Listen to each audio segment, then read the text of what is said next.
အနေနဲ့ရဲ့ကျွန်တော်မိတ်ဆွေတွေအားလုံးမင်္ဂလာပါကျွန်တော်မိတ်ဆွေတွေအတွက်နေ့စဉ်နေတဲ့ဗာမင်းတွေကကြီးလမ်းညွန်ပြတာတဲ့ထက်ကရေတရာနီးကောင်းလေးတွေမျှဝေပြီးအခုတစ်ခေါက်မှလည်းကျွန်တော်မိတ်ဆွေတွေပေါ့နော်မိမိကကားဝက်ရှော့နဲ့ပတ်သက်ကားနဲ့ပတ်သက်တဲ့ဘောလီယုံမှဖြစ်ဖြစ်ပေါ့နော်ကားနဲ့ပတ်သက်တဲ့ပေါ့နော်ပြုတ်ပြမွမ်းမှန်တဲ့ဝက်ရှော့တို့စသည်အဖြစ်ပေါ့နော်စီးမုတ်လုပ်ငန်းတို့ဒီစတီကာပေါ့နော်ဒီဇိုင်းစင်တဲ့လုပ်ငန်းတွေပဲဒီကားနဲ့ပတ်သက်ပြီးတော့ပြုတ်လုပ်နေတဲ့မိတ်ဆွေတွေအတွက်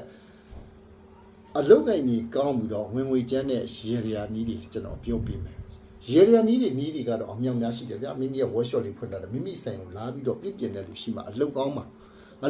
ဝင်ငွေရလဲရမှာအဲ့တော့မိမိဆိုင်ကိုလာရောက်ပြီးတော့ပြုပြင်မွမ်းမှန်မဲ့ကားတွေရောက်လာအောင်မိတ်ဆွေဟောင်းတွေကနေပြီးတော့မိတ်ဆွေအစ်စ်တွေတိုးပွားလာအောင်ရေရယာနီးလေးတွေကျွန်တော်ပေးခြင်းတယ်ဆရာကရန်ကုန်မြောက်ကလာပါမျိုးနဲ့6ခွေကားမှတ်တယ်နဲ့နီးတယ်နေရလူတွေမြင်လွယ်အောင်ပြောမယ်ဆိုအောင်မင်္ဂလာကားကြီးဝင်းနဲ့လည်းဆရာကနီးတယ်ဆရာဘေးတော်ဟောကမနေ့9နာရီနေကင်းတတိုင်းဒီနေ့စဉ်ဘေးတော်ဟောကဖွင့်ဆက်စီလာခြင်းနဲ့မိတ်ဆွေတရက်ကျိုးပြီးတော့ဖုံးဆက်ပါဆရာဖုန်းနံပါတ်လေးလည်းပြောပေးမယ်နော်91ခွန်6ခွန်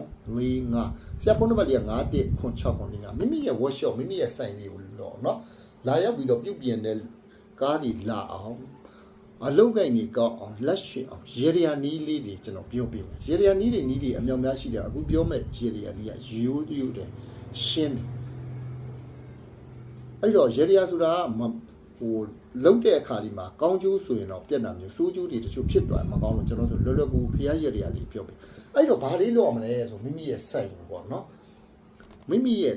စိုက်ဖျားမှာနွားနို့တုံးွယ်လိမ်မော်ကြီး3ခွက်အဲ့ဒါလှူရမယ်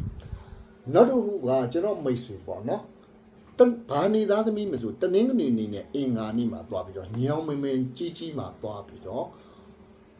ကြော်ပွဲပေးရမယ်ကိုယ့်ရဲ့ဆက်အလုတ်ကင်ကြီးကောင်းညောင်မင်းကြီးပေါ့နော်ညောင်မင်းဖြစ်ဖို့လိုတယ်ညောင်မင်းလည်းကြီးရင်ကောင်းတယ်ညောင်မင်းကြီးမှာကြော်ပွဲထိုးဖို့လိုတယ်ကြော်ပွဲတစ္ဆာတိတန်ဒီညောင်မင်းမှာစောင့်တဲ့ဘိုးကြီးကိုဒိတ်ထန်ပြီးတော့ဆူတောင်းမယ်ကိုယ့်ရဲ့ workshop ကိုယ့်ရဲ့ကားလုပ်ငန်းတွေလူစီကားလာအောင်လုတ်ကင်ကြီးကောင်းပါနော်အဲ့ဒီမှာဖျောင်းတိုင်8တိုင်အမွှေးတိုင်8တိုင်ကတော့ပွဲနော်အဲ့ဒါလှူဒန်းပူဇော်ခြင်းအဖြစ်ကျွန်တော်ရဲ့မိတ်ဆွေတွေကားနဲ့ပတ်သက်တဲ့ workshop လုပ်နေတဲ့လုပ်ငန်းတွေအားလုံးအောင်မြင်ကြပြီးတော့အလုပ်ကိုင်တွေကောင်းဝင်ဝင်ကျန်းကြပါသည်နော်ဆရာစီမှာကလေးနာမည်ပြီးလှန်တောင်းတယ်တချို့ကအိမ်တော်ရေးရေတွေအစီရင်တချို့ကအလုပ်ကိုင်တွေမကောင်းတော့ရေတွေအစီရင်နေကျွန်တော်စီလက်အပ်တယ်ကျွန်တော်နေရာလူတွေကားကြီးကနေတင်ပို့ပြပါနော်အိမ်တော်ရေးကိစ္စနော်တချို့အလုပ်တွေမကောင်းတော့အလုပ်ကောင်းပြီးတော့ဝင်ဝင်ကျန်းတဲ့အင်းစမအစီရင်တွေကျွန်တော်ဆောင်ရွက်ပြီးပါတချို့ကလေးနာမည်ပြီးတွေမွေးတဲ့အချိန်တွေတက်စာဟော့စလာဆောင်နဲ့ကျွန်တော်ပြုတ်လုပ်ပြီးနေရာလူတွေကားကြီးကနေတင်းပို့ပြီးကျွန်တော်အဲ့ဒီဥစ္စာတွေအာမကန်ချက်နဲ့လှုပ်ပြီးတော့တချို့မွေးဖွားမဲ့လူတွေကခွက်စိတ်မွေးဖွားမဲ့ဆိုကျွန်တော်နေကောင်းရက်တာတွေရွေးချယ်ပြီးအားလုံးကျွန်တော်မိတ်ဆွေအောင်စီပိုင်တွေချမ်းသာစီ